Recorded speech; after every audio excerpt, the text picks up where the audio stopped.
Yeah, It's well, for those meetings that we have. okay, y'all ready? Come on, Chris. Can we start with that?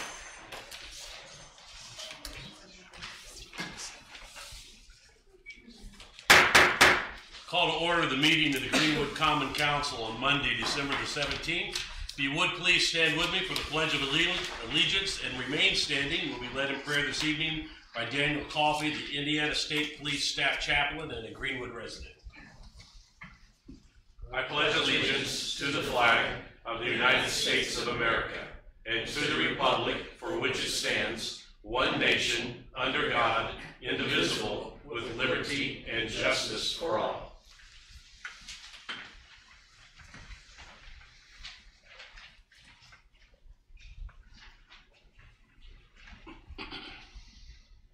I invite you to pray.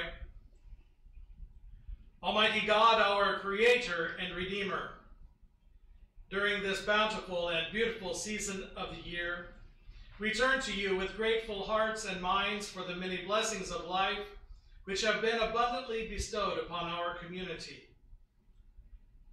In the spirit of this season, throughout our city, we participate in traditional festivities, heartfelt gatherings, and compassionate outreach to our fellow humans. We likewise demonstrate our gratitude through wise and prudent administration of our opportunities and resources. Upon these deliberations and the efficient business conducted here this evening, we beseech divine guidance and profound wisdom. Look with favor upon these efforts, that they may prosper in due time. Likewise, grant health and prosperity to our city leaders, public safety professionals, our veterans and military families, all municipal employees, and the members of our community. For those within our community who are currently experiencing diverse challenges and the frailties of life, grant your inestimable comfort and transcendent peace. Holy God, Holy Almighty, Holy Immortal, have mercy upon us and hear our prayers. Amen. Thank you. You may be seated. Roll call. Armstrong. Here. Bates. Present. Campbell. Here. Dine. Here. Foster. Here. Gibson. Here. Hill. Here. Hopper. Here. And Lexi. Here. We do have a quorum. All of you should have received a copy of the minutes from our regular meeting on December the 3rd. Do you have a motion? So moved. Motion by Mr. Bates, second by Mr. Dine. Any additions, deletions, or corrections? Seeing a roll call on the minutes. Armstrong. Aye. Bates. Aye. Campbell. Aye. Dine. Aye. Foster. Aye. Gibson. Hill. Hopper. Aye. And Lexi. Aye. Minutes are approved with a vote of 9-0. This time, as we open up the podium to members of the audience, you'd like to come and address the council. At this first opportunity, we do limit it to matters that are on the agenda. So if you're here tonight and would like to address the council concerning matters on the agenda, please step to the podium, state your name and address for the record. All right, seeing none, moving on to Corporation Council. You all should have received the semi-monthly report to IDEM and the litigation report. SharePoint meeting information, and if you have questions about any of those items, please contact me. All right, any questions? Anything from the Controller's office at this time?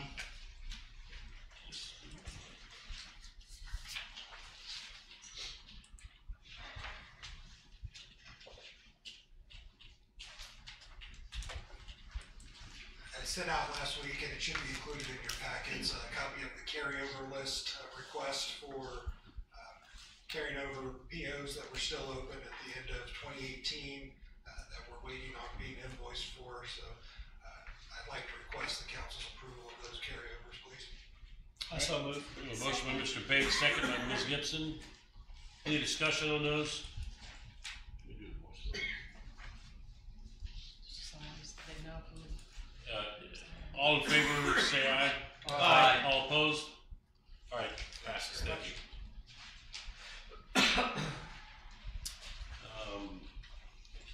Committee and board reports. All of you should have received a copy of my report from the last RDC meeting. One thing I did not include in the report, at the end of that meeting, Brent Tilson, who is the president of the RDC, announced that he was resigning effective the end of the year. So Mr. Tilson will no longer be on the RDC after the end of this year. So he's a mayoral appointee, and so hopefully by our next meeting, the mayor will have somebody else in there, just so you all know. If you have any questions about the report, let me know. Any other committee or board reports? Yes, Mr. President, the Planning Commission did meet last week ago. It was a combined training. Several of you were present. It was good to see that, as well as the members of the Board of Works and council, Planning Commission meeting, and others from the county. We're looking at updating, and we're going through the process of updating our zoning laws. And anybody else like to add anything to that was present? That's all I have. It was a very informative meeting. So. All right. Any other committee or board reports? Seeing that, moving on. Ordinances and resolutions. Notice of intent to consider. Ordinance 1846. An ordinance to amend the official zoning map adopted by reference in zoning ordinance number 82-1 as amended. Propose rezoning of approximately 36.495 acres located along the south side of Smoky Row Road, east of State Road 135, sponsored by Bates. Do you have a motion? So moved. Motion by Mr. Alexi, second by Mr. Bates. Anyone here wishing to speak to us? This ordinance was on the agenda for last meeting and was postponed to this meeting.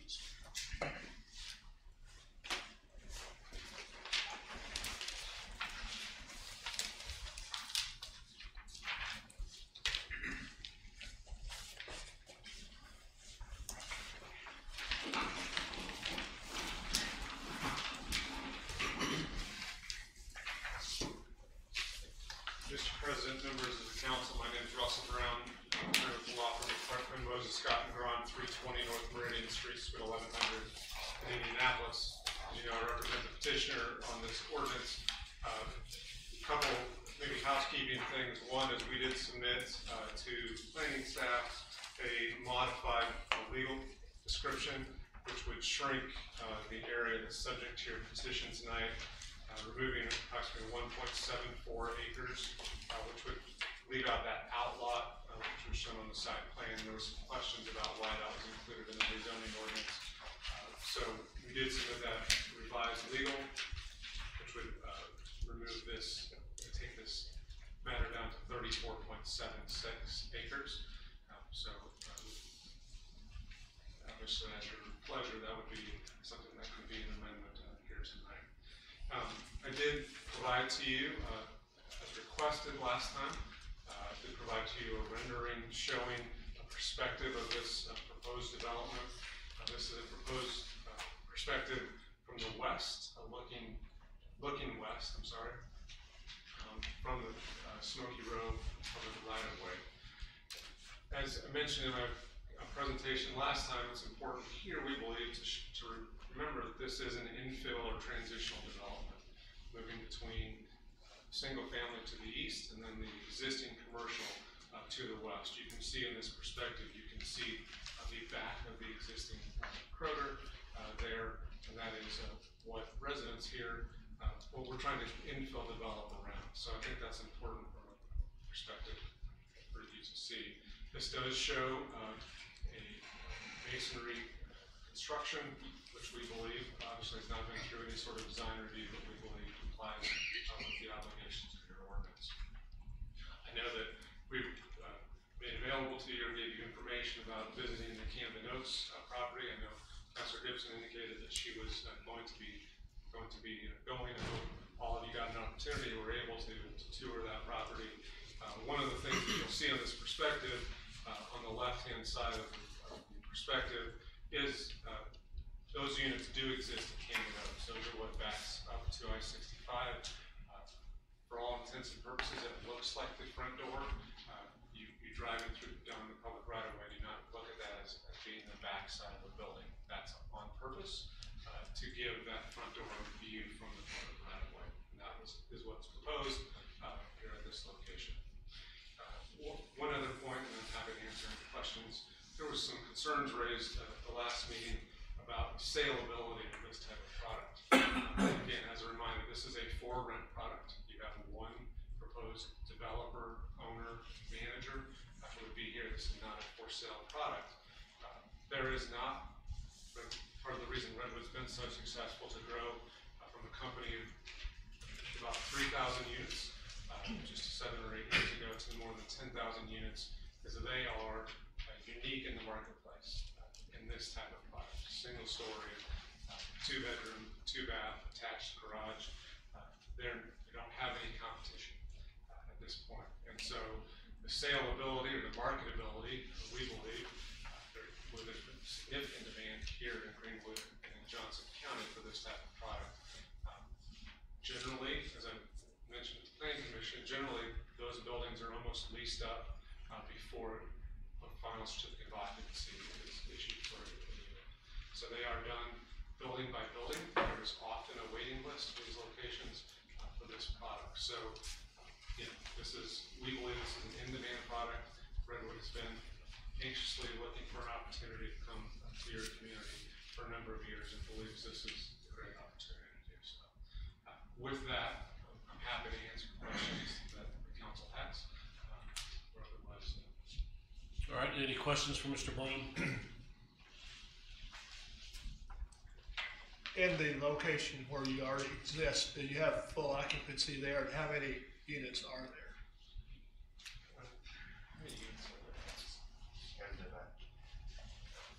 I can tell you, that's a 3-phase project, and so the 3rd phase is just started under development. We actually had to go back and rezone some additional property there to allow that 3rd phase to go.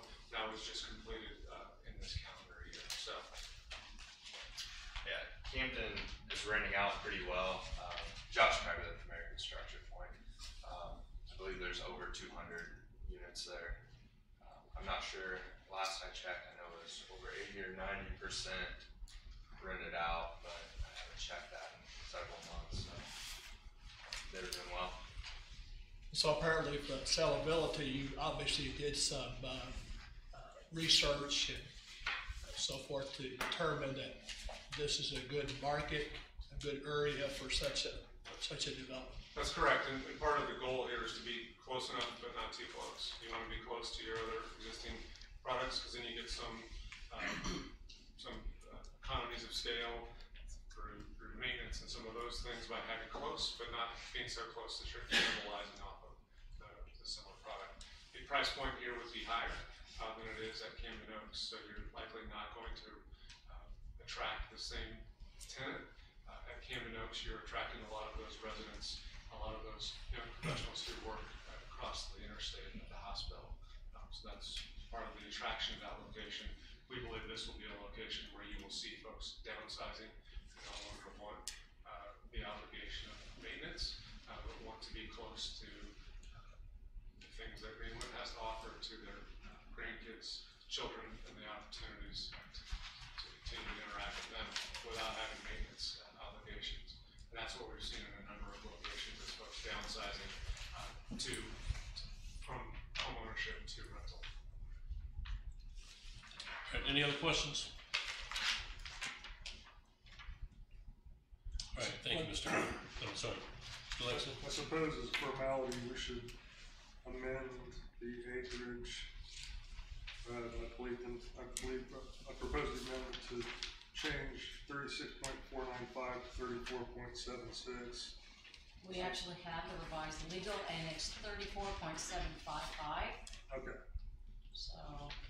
34.755, my proposed amendment. Second. All right, we have a motion by Mr. Lexi, second by Mr. Bates to amend ordinance 1846 to show the revised acreage And the revised legal description. and the revised legal description. And removing references to the C2 outlawed parcel is no longer part of it. Correct. All right, we have a motion to amend and a second. Any discussion on the motion to amend? All right, roll call on the motion to amend ordinance 1846. Armstrong, Aye. Bates, Aye. Campbell, Aye. Dine, Aye. Foster, Aye. Gibson, Aye. Hill, Hopper, and Lexi. Aye. Ordinance 1846 is amended and voted 9-0. Any discussion on ordinance 1846 as amended? Renew my objections from 2 weeks ago. All right. Urge you to vote no. Any further discussion? Seeing none, then roll call ordinance 1846 as amended. Bates, Aye. Campbell, Nay. Dine, Nay. Foster, Nay. Gibson, Nay. Hill, Aye. Hopper, Nay. Lexi, Nay. and Armstrong. Nay. Ordinance 1846 fails on a vote of 2-7. Thank you. Thank you for your attention. First reading, or resolution 1825. A resolution approving redevelopment commission resolution number 2018-12, amending the economic development plan for the Fire Road US Highway 31 Economic Development Plan and approving the order of the Greenwood Advisory Plan Commission sponsored by Campbell. You have a motion? So moved. Motion by Ms. Gibson, second. Second. Second by Mr. Lexi. Any discussion, resolution 1825? This is so that we can give the Greenwood School District grants like we were able to out of the east side. Yeah, not just the school district, but it's we have language in all the other economic development areas that allow us to give grants to other entities like the schools or the library, and we found out it was not in the Fry Road economic development area. I believe that's correct. And so this amends it so that we can do that, yes. And so that can be included in this. Any other questions? All right, see none, roll call, resolution 1825, first reading. Campbell, Aye. Dine, Aye. Foster, Aye. Gibson, Aye. Hill, Aye. Hopper, Aye. Lexi, Aye. Armstrong, Aye. and Bates. Aye. Resolution 1825 passes first reading 9-0. Second reading, ordinance 1844. An ordinance amending Greenwood Municipal Code 1993 as amended Chapter 4, Article 2, Division 13, Section 4158 regarding fingerprint requirements for pawn shop and secondhand dealer licenses, sponsored by Hopper. Have a motion? So moved. Motion, Mr. Lexi. Second? Second by Mr. Hopper. Any discussion? Ordinance 1844. There are additional amendments that are needed to this one. Further research has shown that we still are going to need fingerprints to be submitted by applicants, and the phrase that we had been using to say we are now going to have them provide a Indiana State Police fingerprint criminal history should now be changed to what is called an identity history summary check, because that's I think Mr. Arbor will explain, a nationwide sort of a check, and while the Indiana State Police just do an Indiana one. So after doing some further research, Detective Sergeant Earl agrees with me. After doing further research, I was misled by an Indiana State Police employee who works at the criminal history downtown, and they had advised that their website, while their website advises that they do a national check, they don't. It's for Indiana only. So I did some more research, and the FBI.gov website does a what do you call identity criminal history summary check, which is a nationwide check that includes Indiana residents as well. And I know Mr. Armstrong had some concerns on how much that was going to cost. With that cost, it's $18 to go on FBI. So with the fingerprint requirements is The FBI requires they do a fingerprint card, and then they send that in with their application for the identity history summary check. So they would still come to the Greenwood Police Department or wherever they are at, especially if they're out of state, for like some of the eco ATMs, they would provide a fingerprint card and send that in to the FBI to get their full history check. Okay. Is there another part of the amendment, or is that it? Is that the only amendment we need to make? Well, what you're going to do, then I'm gonna recommend a motion to amend the second, third, and fourth whereas clause, and also in section 1A and B to reflect that we are still requiring fingerprints. We are then going to provide the applicant to provide what is called an identity history summary check. And you did an amendment the last time already to require their employees, so if you make those amendments that I've suggested to those portions, that should fix it.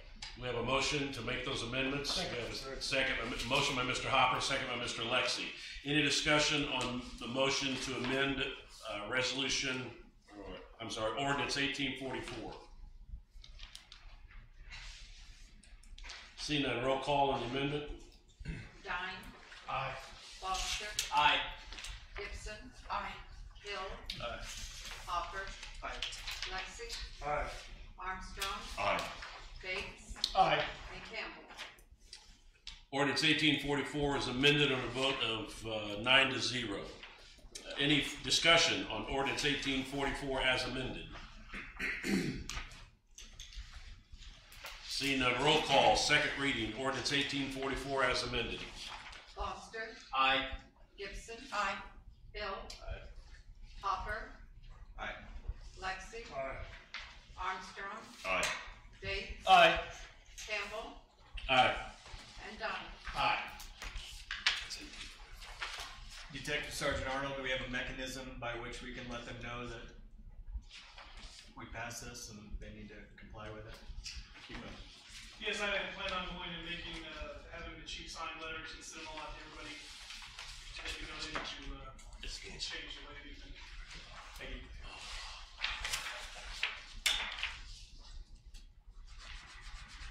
I have a question. Jay, is there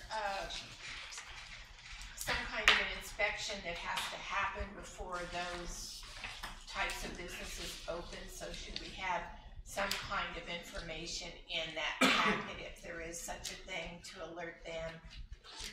So when they do move into the area to do their business for secondhand goods or as a pawn shop, they're required to get a peddler permit or a secondhand dealer permit, which outlines what information that they need to provide and obtain when they do buy and sell goods. So it's all outlined in that as well, especially with like if they fail to do such. Okay. With the amendments now, we're gonna make sure, since everything is expired December 31st, we're gonna make sure everybody's up to date and give them, however much time the chief determines necessary to make sure everybody is in compliance with the ordinance. Okay, thank you. Thank you. All right, moving on, ordinance 1847. An ordinance amending the 2018 salary ordinance, common council ordinance number 1745, and the 2019 salary ordinance, common council ordinance number 1823, to add the positions of part-time program instructor in the Parks and Recreation Department and part-time laborer in waste management, sponsored by Gibson. Do you have a motion? So moved. Motion by Ms. Gibson, second. Second. Second by Mr. Lexi. Any discussion, ordinance 1847? Seeing none, roll call, ordinance 1847, second reading. Gibson, Aye. Hill, Aye. Hopper, Aye. Lexi, Aye. Armstrong, Aye. Bates, Aye. Campbell, Aye. Dine, Aye. and Foster. Aye. Ordinance 1847 passes second reading 9-0. New business, introduction of new ordinances and resolutions. Resolution 1826. A resolution declaring certain real property improvements for tax abatement, PCT Holding Group, sponsored by Campbell and Gibson. Good evening. Dana Monson, Johnson County Development Corporation. I'm here tonight to introduce Chad Peterman, of Peterman Heating and Cooling. Chad and I have been working together to bring his company to the city of Greenwood. He will be building a 20,000 square foot headquarters for his company on Commerce Parkway West. He has currently 98 employees, planning to add an additional 60, and they will all be located here in the city of Greenwood. The average wage for those jobs are $19.25 excluding benefits, so they are consistent with the county wage as well. So I will let Chad go ahead and introduce his company to you. Members of the council, thank you. As Dana said, my name is Chad Peterman. I'm with Peterman Heating, Cooling, and Plumbing. We started in 1986 by my father, myself, and my brother. Now currently run the company. As Dana said, we're currently located near the corner of Stop 11 and Emerson in Indianapolis, and we'll be relocating just a few miles south in the city of Greenwood. Our company has grown tremendously over the past 3 years. Our headquarters is located here in Indianapolis. We also have locations in Columbus, Indiana, and Lafayette, Indiana, serving customers of those communities when it comes to their heating and their plumbing needs residentially. We're excited to potentially, here in the future, hopefully this time next year, be moving into our new headquarters and joining the Greenwood community as we attempt to make an impact on Greenwood as well as our customers that we currently serve in all our markets. Thank you. All right, any questions for Mr. Peterman? I've got a question on your SB1 form. Okay. It says you're going to have 60 additional employees and pay them $8 million. That seems to be awful high in comparison to the 96 that. I would say so. Yeah. I would say that would be total. So with our current and the additional. And it would still be a significant increase in pay for the 60 over the current 96. Even if you did the 40. Or the,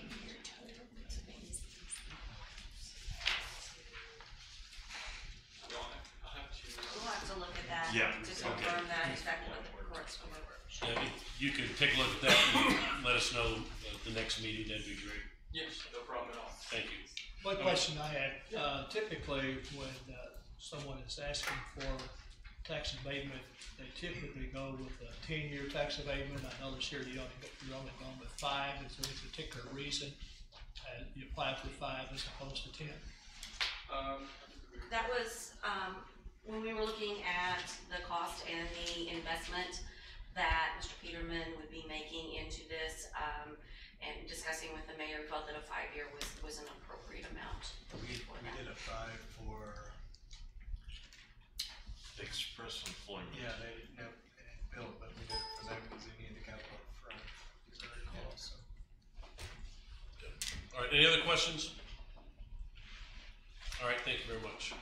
Appreciate it. I think I found the answer. I think that the $8 million was including the additional of the 4, so I think it was he just carried it over total, the 4 as well.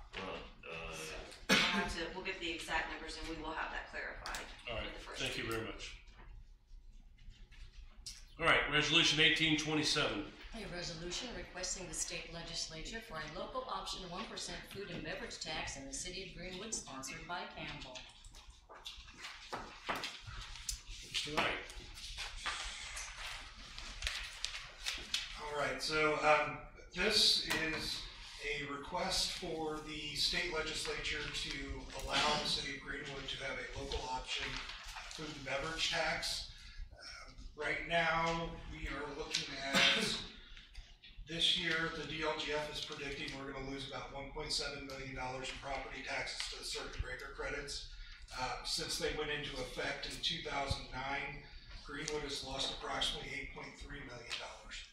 In addition, as we look at our needs for police, fire, and also for expanding our parks and recreation, we realize that we need another revenue source coming in, and the county doesn't have an economic development income tax or public safety income tax, but if we had the local option food and beverage, it would give Greenwood something that we could actually use for public safety needs.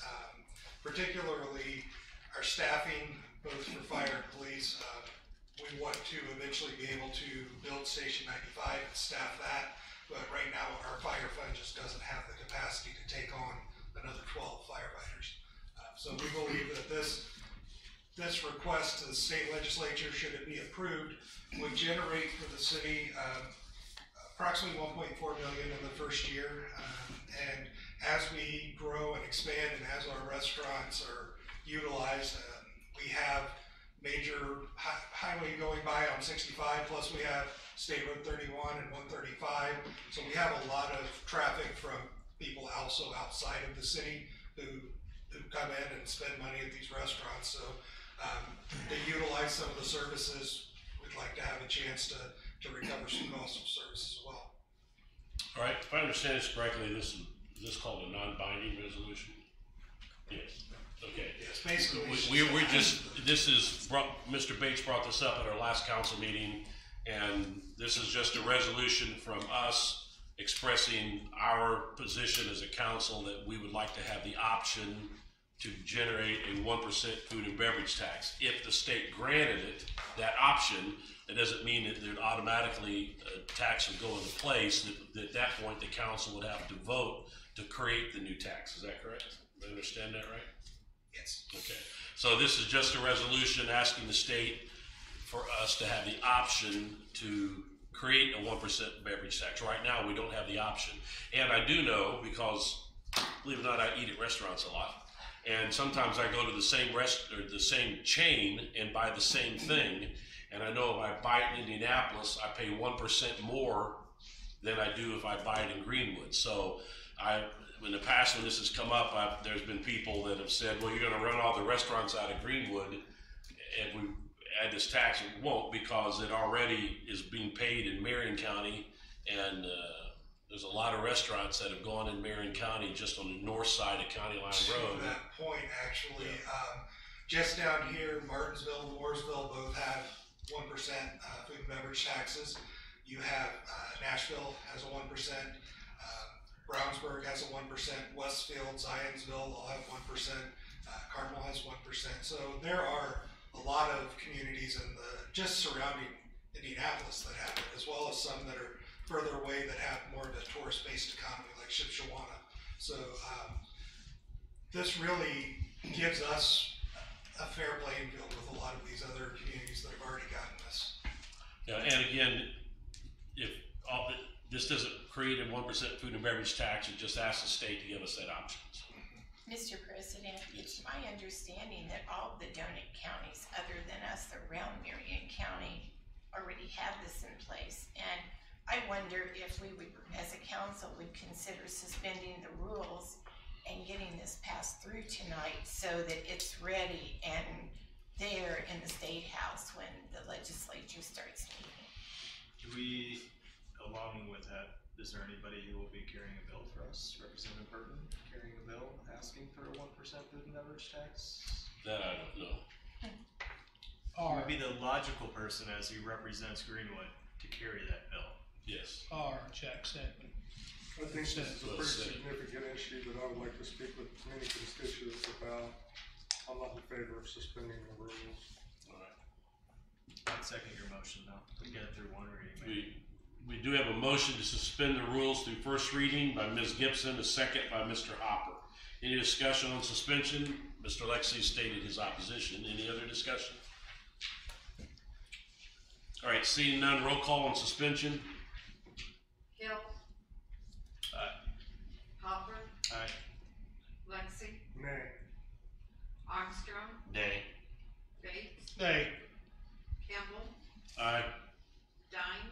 Aye. Foster. Nay. And Gibson. Aye. Suspension fails on a vote of 5 to 4. So the last day to file bills for the House is January 9th, so if we want them to have it before the deadline for them to file a bill, we'd have to pass it next meeting. So keep that in mind. All right. All right. Moving. I have one other question, Mr. President. Yes. If we were to be successful and this is put in place, how soon do we get that revenue stream? It has to be a year in arrears, or I start don't think getting on it's a actually quarterly basis? in or do we not? arrears. I believe that with those taxes, it's 6 months before they start collecting enough that they start dealing it out. I know that we calculated that in the county, overall, there was over 3 million collected in food and beverage taxes. So I know that there's already a mechanism in place. Okay. And once that, if we were to do that, we could earmark it for certain.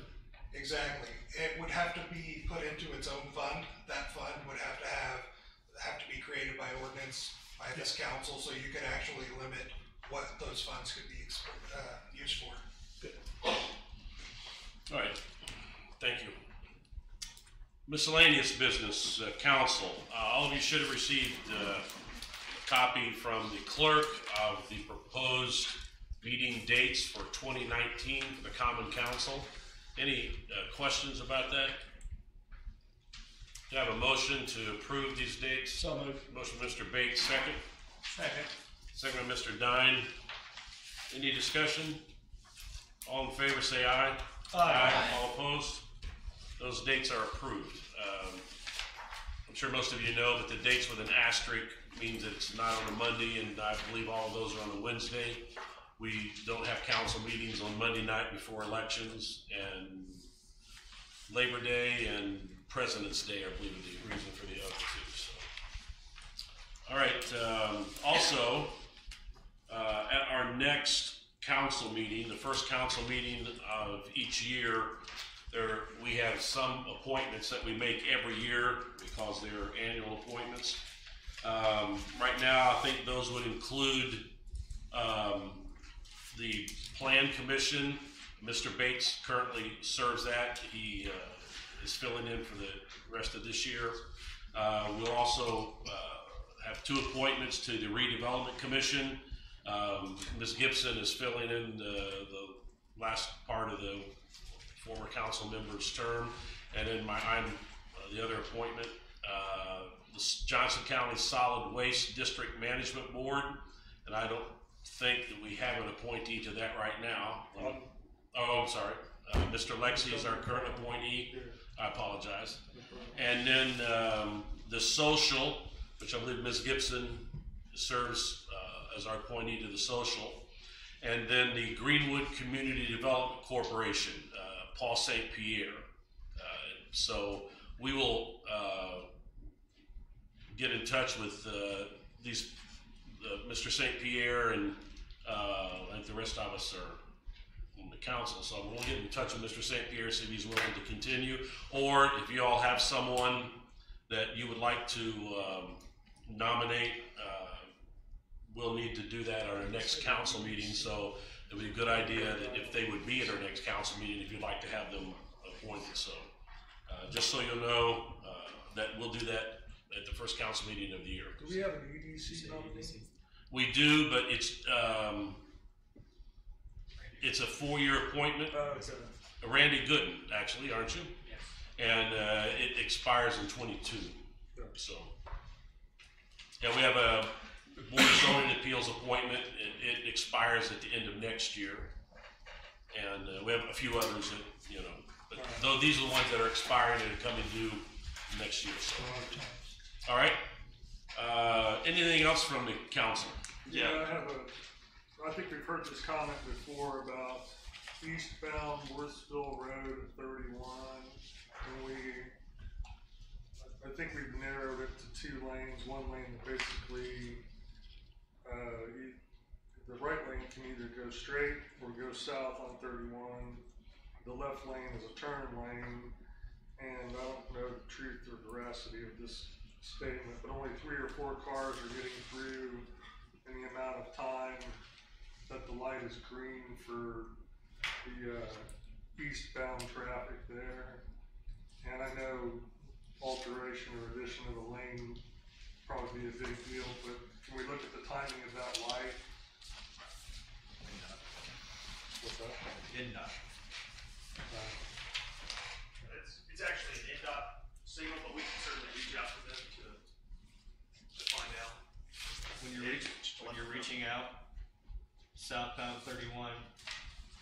east on Worsville, we get a blinky yellow. We asked for one.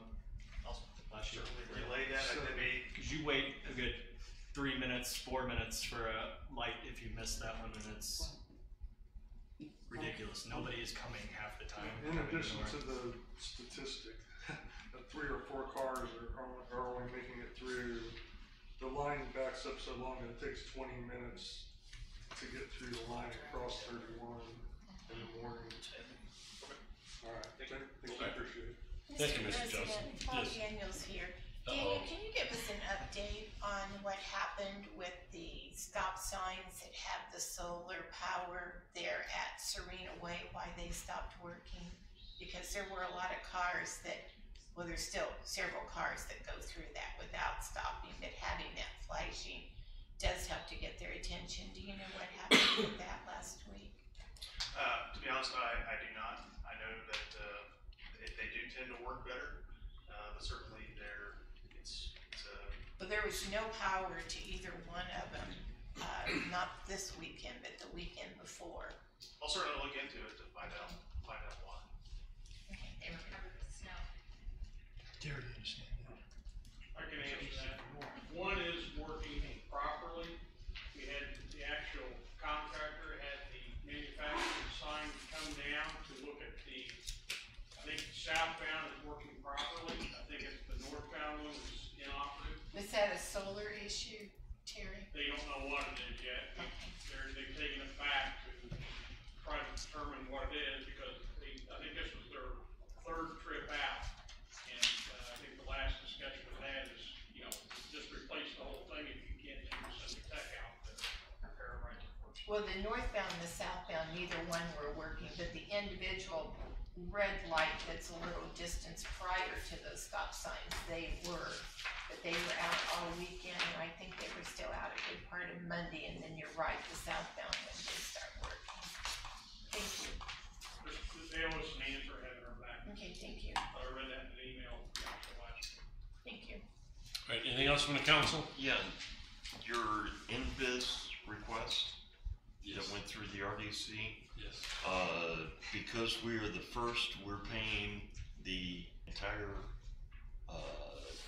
bill for adding on. Is there an option? Mr. for- Wright, Is he there an option? has dealt with this, knows all the answers. I was wondering if there was an option to get a rebate as others come on. Yes, there is. Yeah. I can speak to that. We actually have an agreement with the Secretary of State's office that as other communities come online, they will pay an onboarding fee and we will be reimbursed part of our costs. Okay. Yeah. It just, I'm happy that we're a leader in this, but I don't want to pay the whole thing. Yeah, we have the was, same funds, so the Secretary of State actually did agree to that. Yeah, that it's about getting our software to work with their software, and since we're the first one, we're going to pay the upfront cost. But as others come on board, they'll pay a fee, and then we'll be reimbursed. And that amount that we're paying is reduced from what they originally asked for. Yes, it's about 100,000 less than the first go round when they proposed it. All right. Any other things from the council? Thank you, Mr. Wright. Oh, I had one. If you recall at our last meeting, I mentioned that there was a deed restriction on that property. There was one filed. It does not prohibit multifamily housing. In fact, there's a lot of stuff on here that doesn't sound like anything that we would have asked for, especially the second page of the deed restriction. I don't know if I should be angry that they filed something that wasn't what we bargained for, but maybe my memory is slipping in that this was in 2015. They filed in August. But I feel like plain as day, we said we wanted no multifamily housing on that piece of property. And So is that included in the deed restriction? that portion is not, no, yeah. Just something to think about. All right. Shauna, can you send me a copy of that, please? You can have this one. All right, anything else from the council? All right, the second opportunity for members of the audience to address the council. This time, would be concerning business that's not on the agenda. So if you're here and would like to talk to the council, please step to the podium, state your name and address for the record. Seeing that, other miscellaneous business, Corporation Council, There's none. Controller, Mayor's Office. Merry Christmas to everyone, and we will see you next year. We are adjourned.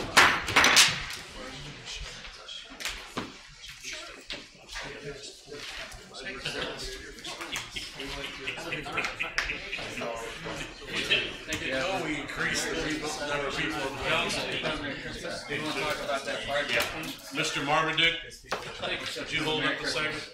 If you don't mind sticking around a minute, I'd like to talk to you, Mr. Marmaduke, just for a second. Okay. Thank you. Yes, yes, you do, yeah, very good. If